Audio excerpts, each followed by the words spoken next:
Boa noite. Boa noite para quem tá aí. Quem tiver por aí, só me dá um oi que tá ouvindo, por favor, para eu saber que tá tudo certo.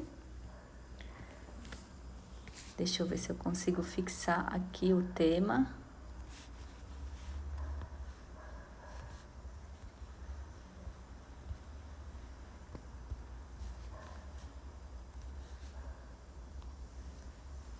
Consegui, aprendi. Boa noite, então, pessoal. Então, hoje aqui o tema é para a gente falar de como se preparar para a amamentação.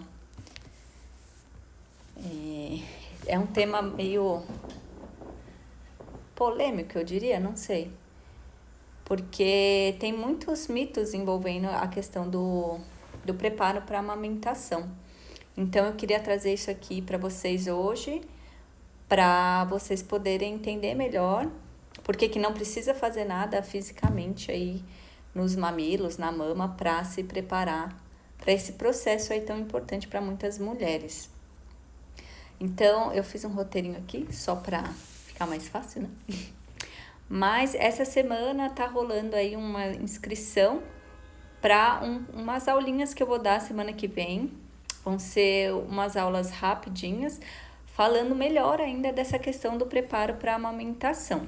Eu chamei de Semana Amamentar Sem Dor, porque eu acho muito importante as pessoas terem em mente que a amamentação de fato não é para ser dolorida, né? Embora seja muito comum que a amamentação doa para muitas mulheres, não é normal isso. Então, comum é diferente de ser normal. Então, é isso que eu quero fazer com que vocês entendam, com que um maior número de pessoas entenda isso. A amamentação não é um processo que deve ser dolorido, certo? Então, quando tem dor, é um sinal de alerta. A gente precisa investigar o que é. Por isso que a semana se chama Amamentar Sem Dor. E aí, essa semana vão ter 3 aulas, segunda, quarta e sexta-feira. Cada dia uma aula diferente, com temas diferentes. E aí eu vou falar um pouquinho da questão da importância desse preparo na amamentação. Na verdade, sim, o preparo da amamentação, principalmente, não é pensar em fazer alguma coisa física nos mamilos, né? É um preparo emocional, um preparo de rede de apoio, um preparo de informação. Esse é o preparo da amamentação. Então, eu vou abordar bastante isso nessas aulas, destrinchando aí 10 pontos que eu acho importante nessa parte do preparo da amamentação.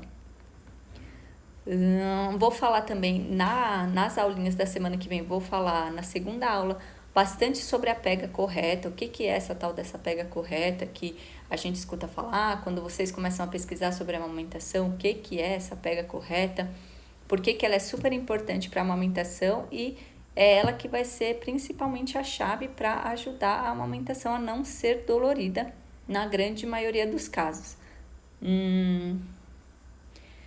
E hoje eu vou falar mais da parte dos mitos, desse preparo físico aí que as pessoas acham que precisa fazer para a amamentação.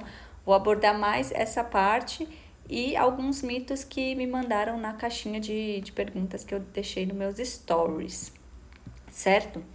Então, vou começar falando um pouquinho dessa parte do preparo físico da amamentação. Então, o nosso corpo, o corpo da mulher, ele começa a mudar no começo da gestação. Então, geralmente, é muito comum que as mulheres sintam as primeiras alterações da gestação. Muitas mulheres, depois que descobrem que estão grávidas, elas falam, nossa, minha mama ficou super sensível. E por que isso acontece? Por que essa sensibilidade aumentada aí da mama no início da gestação? Principalmente na primeira gestação, o seu corpo vai se transformar, sua mama vai se transformar. Então, para quem nunca gestou, a mama ela não chega a um ponto de evolução máxima, né? Então, a evolução final da mama da mulher é na gestação.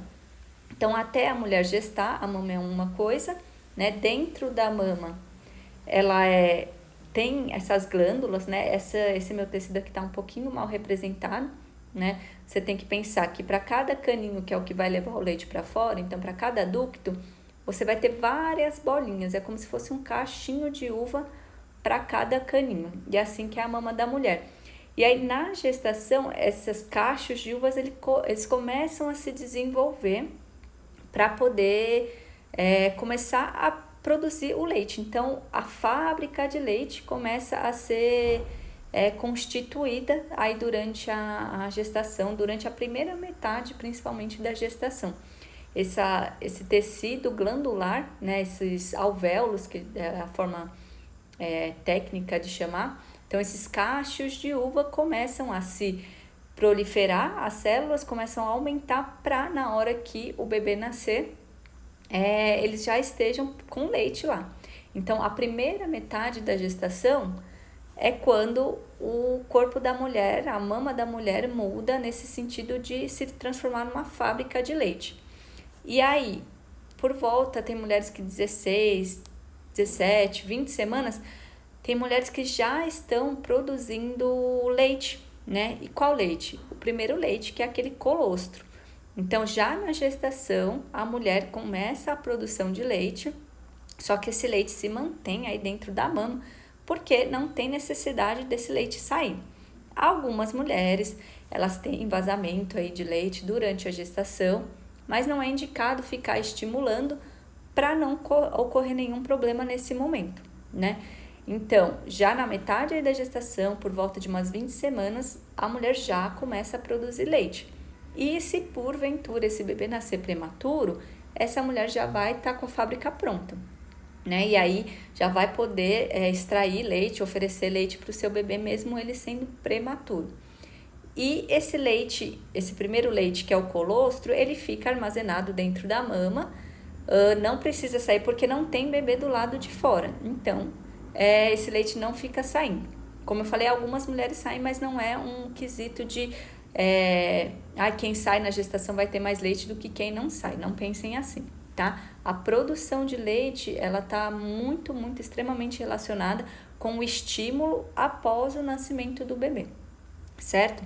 Então, esse é o preparo preparo físico que a mama da mulher vai passar para a amamentação.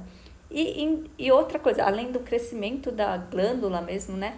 A areola e o mamilo mudam. Então, a areola geralmente cresce, fica mais escura, o bico fica maior também, né? Independente do tipo de bico dessa mulher, vão ter essas alterações. Não necessariamente essa mulher precisa fazer alguma coisa, mesmo que ela tenha um bico diferente. Vamos supor, um bico que seja plano, um bico que seja curto, um bico que seja para dentro, o chamado mamilo invertido. Mesmo esses mamilos que podem sim ser mais desafiadores na hora da amamentação, não vai ter nada que eu consiga fazer com eles na gestação para preparar eles. Porque o mamilo, a areola, não é uma massa de modelar que a gente puxa e ele vai mudando, né? Senão, acho que toda mulher teria o mamilo plano, achatado, porque a gente usa sutiã o tempo todo, né?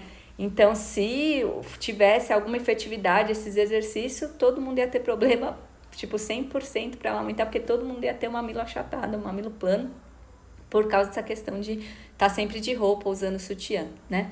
Então, assim, não tem nada que faz, que aí já é um mito que a gente começa a quebrar desse preparo para a amamentação. Então, exercício do mamilo, massagem, puxar de alguma forma, tem alguns utensílios que sugerem para você ficar usando durante a gestação, de ficar puxando o mamilo o dia inteiro, ou até, deixa eu ver se eu acho aqui, consigo alcançar a concha de amamentação. Tá em algum canto aqui, peraí. Que talvez vocês já tenham visto em algum lugar, né? Então, tem essa concha aqui de amamentação. Tem essa daqui que eu tô mostrando pra vocês, ela tem essa base aqui, uma base maleável, né? E existe uma que essa parte aqui é tão dura quanto essa daqui, que é chamado de concha de base rígida. E é indicada para usar durante a gestação para ajudar a formar o mamilo, tá? Só que não vai mudar o seu mamilo. Então, deve ser, primeiramente, super desconfortável. Então, um peito que tá crescendo já não cabe no sutiã. Aí você põe uma concha que é dura na base. Aí você põe o sutiã e fica pressionando o dia inteiro. Aí você tira, nossa, formou o bico. Aí dá 2 minutos, já tá no mesmo jeito que ele é.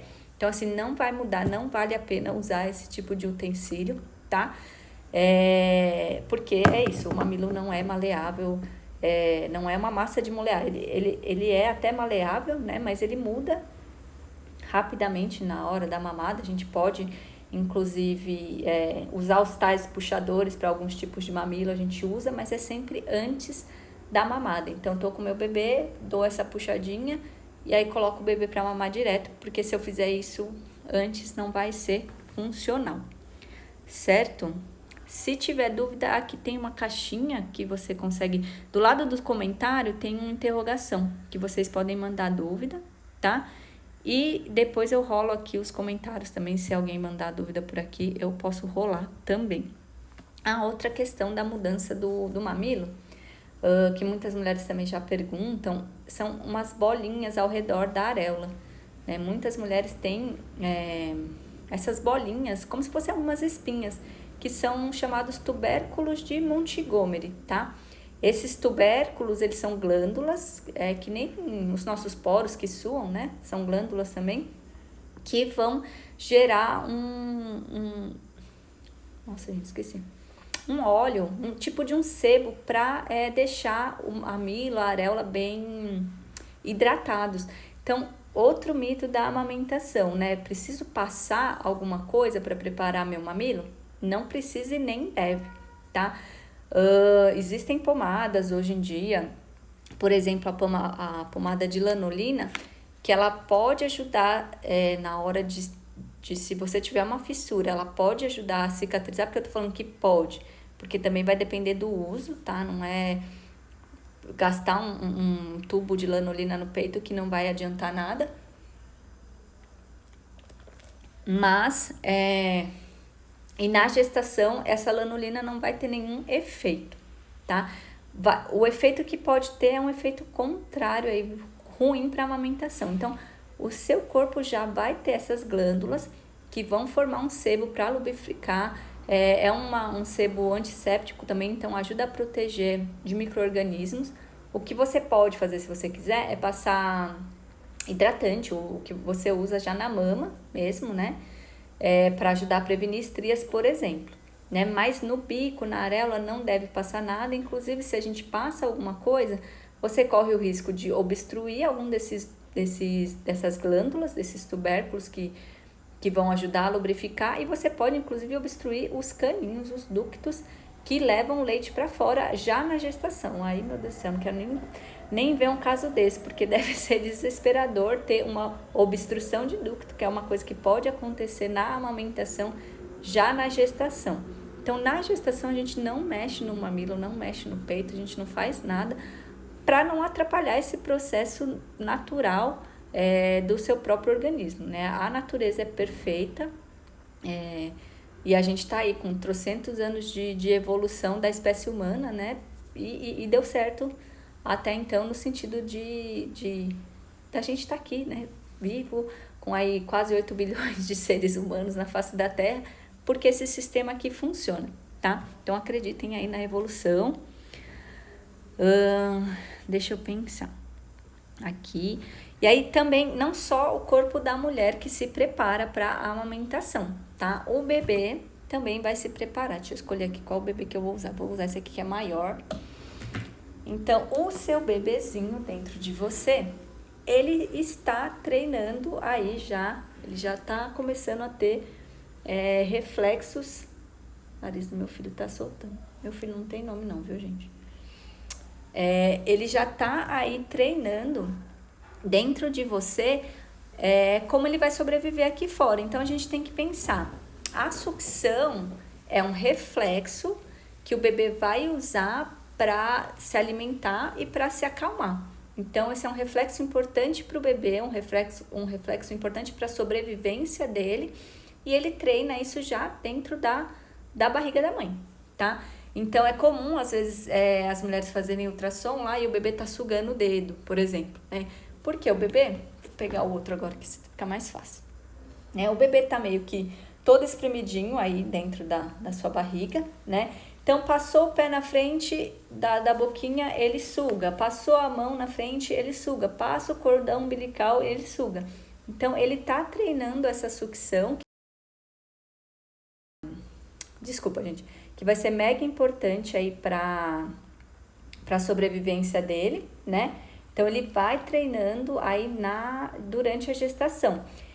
E aí, ele tem 2 reflexos importantíssimos para a amamentação, tá? Ele tem 2 reflexos importantes. O primeiro é esse de buscar, então talvez se você já teve contato, se você tá com um bebê aí, você tenha visto algum bebê que a mãe vai pôr pra mamar, o bebê fica com a cabecinha buscando pra lá e pra cá, né? Isso é um reflexo, chama reflexo de busca. Eu acho engraçado porque algumas mães confundem com o bebê tá brigando com o peito. Né? Então, às vezes a mãe tá nessa posição e o bebê tá assim, tá brigando, brincando, já ouvi muito isso. E na verdade ele tá tentando fazer a pega. Só que quem vai ajudar ele é você, a mãe que tem que levar o bebê pro peito. Né? Então ele não tá brigando, ele tá tentando fazer a pega e não tá conseguindo. Então esse é o primeiro reflexo, o reflexo de buscar. Então se eu encosto aqui na bochecha, ele busca para cá. Se eu encosto nessa bochecha, ele busca para cá. Se eu encosto no lábio superior, ele vai buscar olhando para cima, né? Ele vai buscar a mama, por exemplo, né? Deixa eu mostrar assim. Eu estimulo o lábio superior, ele abre mais a boca e ele tá fazendo essa busca, abrindo mais a boca, e a gente consegue fazer o bebê fazer a pega. Então, além do corpo da mulher se preparar para a amamentação, o bebê também se prepara para esse processo com esses 2 reflexos super importantes. E esse reflexo de sucção, ele fica mais maduro por volta de 40 semanas, tá? Lógico que cada bebê é um bebê, né? Não podemos generalizar. Por que isso é importante também saber? Porque chega assim com 38, 39 semanas, as mulheres ficam ansiosíssimas para o nascimento do bebê. E aí eu até, acho que foi hoje que eu respondi uma pergunta nas perguntas dos stories, uma mãe falando disso, e aí eu falei, né, o bebê pode nascer sim a partir de 37 semanas, mas ele vai nascer quando ele estiver pronto. E a maioria dos bebês, se a gente pegar estatisticamente, né, quando as mulheres são deixadas entrar em trabalho de parto, ela vai passar das 40 semanas. Então, segura aí a ansiedade, né, e pensa nisso. O bebê, cada dia que ele tá passando dentro da barriga, ele vai se amadurecendo, né? Quem já viu casos de mulheres com risco na gestação, precisando ficar de repouso, né? Cada semana, cada dia que essa mulher consegue manter esse bebê dentro dela é uma vitória, né? Porque cada dia mais esse bebê desenvolve um pouquinho mais. Só que aí chega nas 38 semanas, a gente acha que o bebê já tá pronto, já quer que ele nasça, né?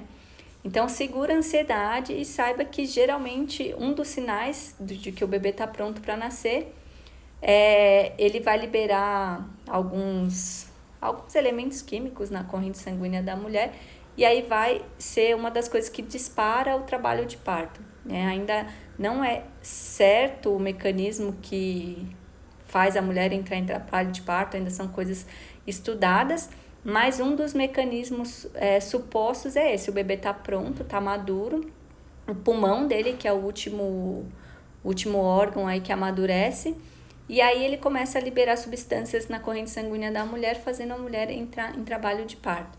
Por isso que é indicado não marcar cesárea com 38 semanas, esperar no mínimo 39 semanas. Inclusive virou lei, né? Não sei se é só aqui em São Paulo, se foi uma lei federal, mas de cesárea agendada ser pelo menos a partir de 39 semanas. Outra questão é mulheres que às vezes querem cesárea por medo do parto normal, mas pelo menos querem entrar em trabalho de parto. Isso é excelente, porque você dá a chance do seu bebê tá pronto, né? Tá mostrando que tá pronto para nascer. Então, vale a pena esperar aí o trabalho de parto começar, porque mostra que o bebê tá pronto para nascer. E um dos reflexos de amamentação, que é esse reflexo de sucção, geralmente amadurece também no final da gestação, né? Por volta de 40 semanas é onde ele atinge o seu pico de amadurecimento e aí vai ser melhor, né, para a amamentação acontecer. É muito comum bebês prematuros têm mais dificuldade para amamentar, para pegar por causa disso. Os reflexos deles ainda não estão prontos o suficiente, né? Não estão ótimos aí para eles desenvolverem a mamada, mas eles vão aprendendo com o tempo, certo? E agora eu vou trazer os mitos, alguns mitos que trouxeram para mim também lá na caixinha. Então, um dos mitos, até hoje teve uma pergunta, falando se ficar sem sutiã na gestação se ajuda a calejar o bico, né? Eu lembro que eu aprendi isso na faculdade, eu lembro muito claramente, assim, uma professora contando, ensinando a gente, a professora da parte de saúde da mulher, não, que as mulheres precisam ficar só sem sutiã, né? Então usam lá a camiseta sem o sutiã, e aí a camiseta vai raspando aos pouquinhos no bico para esse mamilo ir calejando. Eu aprendi isso na faculdade, tá, gente? Então, assim, se eu que trabalho na área aprendi isso e achava que era válido, né? Imagina quem não estudou nada da área da saúde, né? Então, assim, essa questão de calejar o bico é um mito, um mitaço, assim, eu acho que é o maior de todos os mitos, porque não existe calejar, né? O bebê não é um sapato para calejar no nosso pé, né? Como um sapato que fica apertando o pé e até esse sapato lacear que começa o sapato a caber e ficar legal. Não é assim que funciona, tá? O que acontece geralmente é uma mãe e um bebê que estão aprendendo a amamentação, né? Então, por mais assim, uma mulher que tem um preparo, uma aula de amamentação na gestação, né? É um tipo de trabalho que eu faço também. Oriento a questão da pega e tudo mais. Essa mulher não é porque ela teve essa aula que ela vai conseguir de primeira amamentar, porque ela está aprendendo e a gente tem um fator aí que a gente só vai conhecer depois que nasce, que é o bebê, né? E aí cada bebê vai responder de um jeito. Então, às vezes a mulher teve um bebê e teve muita facilidade, né? E no segundo filho ela não tem tanta facilidade, ou com o oposto, né? Às vezes no primeiro ela tem mais dificuldade por causa desse aprendizado que ela passou com o primeiro filho. No segundo ela passa a ter uma melhor facilidade na amamentação, mas ainda assim é um outro bebê. Então nada garante nada, né? Nada garante que porque ela teve 1, 2, 3, 4, 5 filhos. Minha mãe teve 5, eu sou a 5ª filha e ela falou que teve dificuldade para amamentar todos. Eu fico assim, meu Deus, coitado, né? Então, assim, não é porque teve 4 filhos que o 5º vai ser mais fácil. Queria eu que fosse, né? Mas a gente tem que levar em conta muito isso. A amamentação é aprendizagem para a mulher e para o bebê. Então, a questão do calejar é justamente isso. A mulher e o bebê estão aprendendo, então o bebê tá lá, pega errado, por ouvir a vida inteira que tem que calejar, que é assim mesmo, a mulher às vezes acaba deixando, eventualmente as coisas se acertam, ou ela vai precisar de ajuda, né? Mas aí o bebê começa a pegar certo, aí para de machucar e aí sim essa mulher, calejou. Não é isso, tá, gente? É que passou a pegar certo, uma pega que a gente fala que é mais profunda, né? Então o bebê, ao invés de ficar pegando só o bico, ele aprofunda e pega bastante areola, e aí nessa pega profunda o mamilo fica numa posição favorável dentro da boca do bebê, e aí não machuca quando o bebê faz a sucção. Então esse calejar, na verdade, é que a amamentação começou a se acertar, e não que o bico do peito ficou mais duro. Então não vale a pena passar nada no mamilo, esfregar, bucha vegetal, falava-se antigamente, mas ainda escuto hoje em dia. Já ouvi o absurdo de um médico falando para passar limão e tomar sol. Misericórdia, todo mundo sabe que passar limão na pele e tomar sol queima a pele, mas já ouvi médico, mas era um médico muito, muito velho falando isso. Então, assim, não passem nada no mamilo, nem mesmo o sol, tá? Ele não vai ajudar a fortalecer esse bico de alguma forma. Hoje em dia existe o laser aí que é usado para ajudar na cicatrização e infelizmente muitos profissionais vendem X sessões de laser na gestação para ajudar a calejar esse mamilo. Não gastem seu dinheiro com isso, tá? Se o bebê pegar errado, não há laser, não há sol, não há santo que faça o seu mamilo não doer. Então, uma pega rasa, né, que o bebê fica só no bico, ele vai machucar, independente do que você tenha feito na gestação. E se você esfregou alguma coisa, você deixa mais sensível. E aí qualquer abocanhada do bebê já machuca, né? O mamilo tá sensível sim no início da gestação, no pós-parto imediato, né? Existe sim essa sensibilidade do mamilo, da areola. Então, o que é normal é a mulher sentir uma dor, um desconforto no início da mamada do bebê. Mas não é uma coisa que é para ficar doendo o tempo todo, porque vai indicar aí que tem alguma coisa errada, né? Outra questão é de mito, além dessa questão do calejar, é que a amamentação é natural, é simples, né? E ela é natural, sim, a gente vê aí na natureza os bichos mamíferos amamentando, né? Nós amamentamos também, porque é da nossa natureza, mas isso não significa que é tão simples e tão fácil. Algumas mulheres conseguem isso, né? Mas muitas mulheres têm dificuldade. É importante a gente saber isso, porque às vezes a gente fica numa questão de, não preciso de ajuda, não, eu vou conseguir. E os problemas da amamentação, às vezes eles são cumulativos. Às vezes não, a maioria das vezes eles vão sendo acumulativos. Então começa numa pega errada, essa pega errada faz com que o bebê não tire leite, enfim, vai engrenando aí para vários outros problemas. De repente essa mulher está desmamando seu bebê porque teve uma mastite, porque teve um abscesso na mama, né? Então os problemas eles acabam sendo cumulativos, por isso que é indicado que você está tendo problema, se você tentou fazer alguma coisa de corrigir e tal e não deu certo, busca ajuda, né? Porque senão é isso, vai escalonando, um problema que era pequenininho vai piorando, até que de repente você não consegue mais amamentar, né? Então é importante ter isso em mente. A amamentação ela é natural, mas infelizmente não é tão simples como poderia ser, certo? Outro mito grande da amamentação o do sol. Eu já falei rapidamente, então não adianta tomar sol na gestação, né? No pós-parto pode ser que ajude sim, porque a ação do laser é similar à do sol, né? Só que assim, o sol a gente tem todas as ondas de luz, no laser a gente tem a luz específica que vai ajudar na cicatrização. Então, tomar sol pode sim ajudar a cicatrizar, não é tão ótimo como o laser, né? Eu diria que é uma mínima fração do laser, mas pode ajudar sim, mas na gestação não faz diferença. Outra questão que fala muito e muitas mulheres têm medo é que a amamentação faz o peito cair, né? E não é a amamentação em si que pode fazer o peito cair. Então, eu falei aqui no começo, né? A mama, ela vai crescer aí durante a gestação, no início da gestação ela cresce.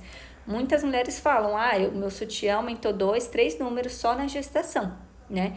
E durante a amamentação, esse peito está constantemente cheio de leite, né?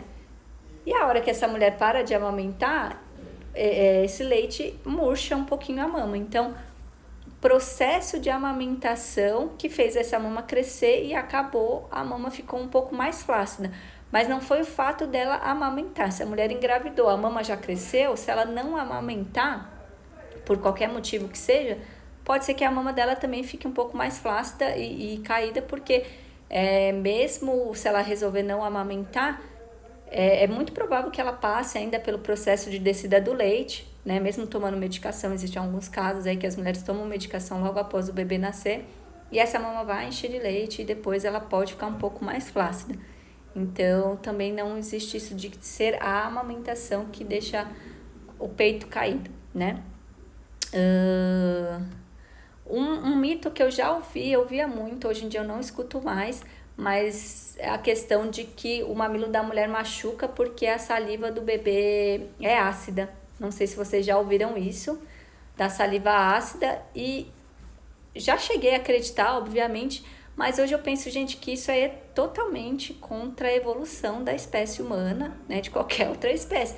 Porque se a saliva do bebê fosse ácida, primeiro que ia machucar a própria boca do bebê, segundo que a gente não estaria até aqui, né? Porque a fonte primordial de alimento do bebê é o peito. E ele queima esse peito, não teria dado certo a espécie humana, né? Então, também é um mito essa questão da saliva ácida do bebê. Já falei de exercício do mamilo que não precisa fazer, não vai mudar nada. Outros mitos também, por exemplo, a questão do bebê precisar mamar de 3 em 3 horas. Nem a gente, adulto, precisa comer de 3 em 3 horas, tá? Se você tiver uma alimentação rica em proteínas, por exemplo, você vai estar muito saciado e não vai querer comer a cada 3 horas. E os bebês, na verdade, eles acabam comendo em um intervalo menor. E às vezes a gente fica nessa questão de comer de 3 em 3 horas, e aí o bebê tá com fome e a gente acaba não oferecendo o peito porque ele acabou, não faz 3 horas ainda, né? Olha no relógio. E esse bebê pode passa fome, aí às vezes taca uma chupeta pro bebê não chorar, e isso vai diretamente interferir na sua produção, porque a produção depende de estímulo, de quanto de leite que sai. E se na hora que o bebê precisa eu não estou estimulando, o seu corpo não consegue chegar no nível de necessidade do bebê. Então, o bebê, o indicado é a tal da livre demanda, que é o bebê mamar quando ele quer. E é super importante entender também que a sucção para o bebê não é só comida, né? Não, ele não suga só para se alimentar, ele suga por tudo. Então, se ele tá com frio, se ele tá com sono, se ele tá com sede, se ele tá com a coceira na ponta do nariz, ele vai chorar, porque é a única forma que ele sabe para se comunicar. E a forma mais simples de resolver isso é oferecendo o peito. Então, eu costumo indicar, use essa ferramenta, que é uma multiferramenta aí para a mulher resolver a vida do bebê facilmente, taca no peito, né? E com o tempo você vai entendendo quais são as necessidades do seu bebê. Esse choro é fome, esse choro é frio, esse choro é fome, e aí você vai mudando a forma que você responde às necessidades do bebê. Mas se você não sabe e o bebê não vai te falar o que ele tem, taca no peito que dá certo, tá? Tempo de duração da mamada também é uma pergunta muito que eu tenho muito nos meus atendimentos, né? E as mães ficam super preocupadas, ele tem que mamar tanto tempo. Tem um destaque aqui no meu Instagram falando justamente disso, de duração da mamada. E eu lembro que lá eu conto 2 casos, um de uma mãe que a bebê ficava muito tempo no peito e ainda assim sentia fome depois, e uma de um bebê que ficava pouco tempo no peito, a mãe preocupada, só que o bebê mostrava sinais de saciedade. Então não existe um tempo específico, seu bebê precisa mamar tanto tempo. A gente precisa observar a mamada do bebê, ver se ele está fazendo uma mamada efetiva, observar se ele está fazendo xixi, cocô, e cada bebê vai ter um ritmo, um tempo de mamada. E com o tempo, no começo, eles mamam mais tempo mesmo, sei lá, 20, 30, 40, 50 minutos quando eles são recém-nascidos, mas com o tempo eles vão ficando mais eficientes e vão fazer mamadas super rápidas, às vezes de 5 minutos, e tudo bem, desde que o resto do contexto esteja bem também, né? Então, não olhar para o relógio, olhar para o bebê como um todo e não só quanto tempo que ele ficou aí na mama. E o mito de comer, né? O que eu como, o que eu não como, que vai ajudar ou vai me atrapalhar na amamentação. Então, assim, nada atrapalha na amamentação de alimento de verdade, tá, gente? Se a gente pensar em álcool, cigarro e algumas drogas, mesmo medicamentos, né, podem sim interferir na amamentação. Então é importante, se for tomar algum remédio, tem várias bases de dados aí, o Ministério da Saúde tem uma cartilha só falando de medicação que é permitida para amamentação. Existe uma base de dados chamada e-lactância, e-lactância, que você coloca lá o remédio e ele vai mostrar qual que é o nível de segurança para esse medicamento. Então, assim, se precisar tomar medicamento para tratar alguma coisa, tome, né? Se estiver amamentando, busque aí nessas bases de dados com um médico para escolher uma medicação compatível. Mas de alimento, existem sim ervas que podem ajudar na produção do leite. Mas assim, se comer feijão, vai dar gases no bebê. Não dá gases, né? O feijão dá gases na gente, porque ele fermenta no nosso intestino, mas esse gás não vai para o nosso sangue e para o nosso leite. Então, feijão ou qualquer outra leguminosa não dá gases no bebê. Chocolate, café, né? O café, a cafeína passa minimamente para o leite. Mas assim, se você tomar muito café, você vai deixar seu bebê mais agitado, né? Fora isso, não tem nada assim que você precise evitar para amamentação, né? Então, se é uma pessoa que ama um chocolate, gente, não vai comer uma caixa de chocolate por dia, né? Mas assim, se você ama um chocolate, você precisa de um chocolate para sobreviver, coma seu chocolate, né? Eu gosto de comer um quadradinho de chocolate todo dia, né? Eu como quando tem, não como todo dia, mas eu gosto. Então, assim, não vai atrapalhar na amamentação, tá? Então, moderação é uma palavra boa de se pensar. Aí, certo? Uma dúvida não.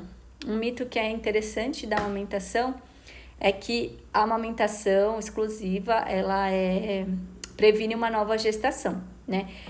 E, em tese, né, enquanto a mulher amamenta, os hormônios se mantêm lá estáveis de certa forma, essa mulher não menstrua. Enquanto essa mulher não menstrua, ela não tem chance de engravidar, em tese, tá? Mas eu falo aqui do alto da minha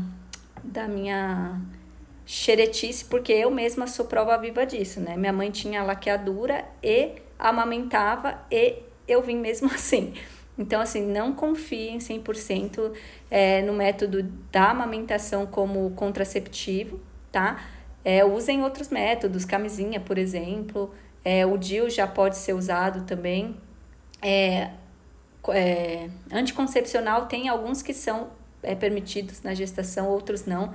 Os que têm estrogênio, eles não são permitidos na amamentação porque eles vão diminuir a sua produção de leite. Então, conversa com o obstetra. Se você quer prevenir uma nova gestação, de usar alguns métodos mais efetivos do que simplesmente a amamentação exclusiva, porque pode dar ruim aí. Cuidado. E deixa eu ver se eu acho aqui. Não tá aqui. Mas eu queria falar um pouquinho também do bico de silicone, que é uma coisa que super me perguntam quando eu abro caixinha, se ele ajuda, se ele não ajuda. E assim, o bico de silicone, eu não tô com o meu bico aqui para eu mostrar para vocês, né? Mas ele é um bico que vai aqui no mamilo, né, na areola. E o que ele faz? Ele vai fazer com que o bebê não consiga pegar o máximo de areola que ele precisa para tirar leite. E aí a mamada não fica nada produtiva. Eu indico o uso de bico de silicone. Eu consigo contar nos dedos quantas vezes eu já indiquei. E são casos assim que o bebê não pega por nada nessa vida. É melhor ele pegar o peito com bico de silicone do que não pegar de forma alguma, né? Essa é a minha forma de pensar. Mas para caso de mamilo machucado, por exemplo, já vi diversos casos que a mulher usou o bico de silicone e machucou, mas ainda não resolveu nada. Então, assim, para machucado, o bico de silicone não ajuda, tá? Em inglês chama nipple shield, que significa protetor de mamilo, e ele não protege o mamilo. Então, cuidado com o bico de silicone, porque ele pode levar a uma diminuição da produção de leite, levar ao bebê não querer pegar o peito sem o bico de silicone e atrapalhar demais a amamentação. E além do bico de silicone, todos os bicos artificiais, eles têm um potencial risco para amamentação, tá? Então, chupeta, mamadeira, todos esses bicos, eles podem sim interferir a amamentação e não existe um tempo seguro que você pode usar. Se eu usar no meu bebê só quando eu tô dando banho porque ele chora, ele vai ter confusão de bicos e vai atrapalhar a amamentação? Pode ser que sim, tá? Então, assim, não existe um nível seguro de uso desses bicos artificiais, porque a forma de abocanhar o mamilo, né, é um jeito, o mamilo é esticado dentro da boca do bebê, vai se moldar dentro da boquinha do bebê, ao passo que esses bicos artificiais, vou usar aqui a garrafinha, né? O bebê tem que se moldar nesse bico artificial. e aí ele começa a confundir, ele usa musculatura diferente para fazer a sucção desses bicos artificiais, e isso acaba interferindo na amamentação. Então, o bebê que a gente está ensinando ele a fazer uma coisa X, que é a mamada, né? Com toda essa musculatura. De repente, a gente põe um outro bico e é uma mesma forma, né? Uma sucção, só que com outra musculatura. Isso confunde o bebê. Ele pode preferir uma mamadeira, por exemplo, porque sai mais leite, né? No peito não sai leite, assim, em abundância o tempo todo. O peito, ora sai mais leite, ora sai menos leite. Então, a hora que a gente põe uma coisa que sai leite em abundância o tempo todo, os bebês não são bobos, né? Eles podem querer preferir a mamadeira e isso levar a um desmame. Então, cuidado com esses bicos artificiais, certo? Teve alguma pergunta aqui? Alguma pergunta, gente? Ui, ai meu Deus do céu. Nem sei o que eu tô fazendo aqui. Pronto, resolvi. Então, assim, quero convidar vocês que estão assistindo essa live para se inscrever aí na Semana Amamentar Sem Dor. Eu vou falar mais especificamente dessas coisas que eu tratei aqui. O objetivo é ajudar vocês a se prepararem melhor para a amamentação. Eu sempre falo, como que se prepara para a amamentação? Com informação de qualidade. E é o que eu tento trazer em cada postagem que eu faço aqui do Instagram, é informação de qualidade. E eu vou trazer como se fosse um condensado dessas informações nessas 3 aulas da semana que vem. E no final das aulas, né, eu vou oferecer o meu pacote de atendimento, mas num valor super promocional, tá? Então, para quem quiser depois, se sentir necessidade, mesmo tendo assistido às aulas, não, eu quero alguém me acompanhando de perto, me instruindo, vai ter essa oportunidade de comprar o meu pacote de atendimento nesse valor promocional, tá? Então, fiquem atentas, aí no dia 9 de agosto, que é uma segunda-feira, eu vou abrir as vendas para esse pacote promocional, tá? Que mais? Mas ainda assim, as aulas, não vou ficar enrolando, tá, gente? Nas aulinhas que eu vou dar. Vou dar conteúdo, vou mostrar a pega certa, vou mostrar como que põe o bebê no peito. Então, assim, vou entregar conteúdo, porque tem pessoas que não têm condições de comprar, né, de ter esse acompanhamento. Então, eu quero entregar o máximo para quem puder, para quem quiser, para quem conseguir assistir, para ter um conteúdo para ajudar a iniciar a amamentação de uma forma mais adequada. E às vezes, se tiver uma dificuldade, de repente achar alguém para ajudar. A gente tem bancos de leite, que são instituições do SUS que ajudam na amamentação, mas você tem uma boa base, que eu acho que é o mínimo que as pessoas deveriam saber para começar a amamentar, a amamentação pode dar mais certo, com certeza. Eu tenho certeza que essas aulinhas que eu preparei para a semana que vem vão ajudar bastante vocês se prepararem de uma forma melhor para a amamentação. E continue seguindo aqui no Instagram, porque cada dia é um post. Se quiser pedir um post específico, me manda um direct, né, que eu faço. Esses dias até alguém me perguntou se eu tinha um post de baixa produção. E eu falei, nossa, gente, eu não tenho um específico falando de baixa produção. Então, vou fazer uma postagem sobre isso, que é uma coisa que aflige muitas mulheres, né? Saber se você tá ou não produzindo leite. Então, já estou preparando uma postagem voltada para isso. E eu fiz essa semana, e agora na primeira semana de agosto, porque agosto, não sei se vocês sabem, é o mês da amamentação. A primeira semana de agosto é a Semana Mundial da Amamentação, e aqui no Brasil fica o mês todo da amamentação. Então, vou trazer essa promoção justamente porque é o mês da amamentação para poder favorecer aí a amamentação também. Então é isso, gente. Gostei de estar aqui com vocês. Acho que não teve perguntinhas aqui, tô dando uma olhada. Não tiveram perguntas. Se inscrevam na Semana Amamentar Sem Dor, o link tá na minha bio. Vocês recebem um e-mail de cadastro e lá tem um link para um grupo do WhatsApp, tá? Que nesse grupo do WhatsApp eu vou colocar o link das aulas para ficar mais fácil quando eu lançar as aulas. E no final, quando eu lançar essas promoções, quem estiver lá no grupo vai ter uma bonificação a mais da promoção, tá? Então, fiquem aí atentas e vou colocar alguns materiais também durante as aulas, vou falar algumas coisas e vou colocar alguns materiais lá no grupo para ficar mais fácil para as pessoas terem acesso, certo? Então é isso. Acho que não teve nenhuma pergunta.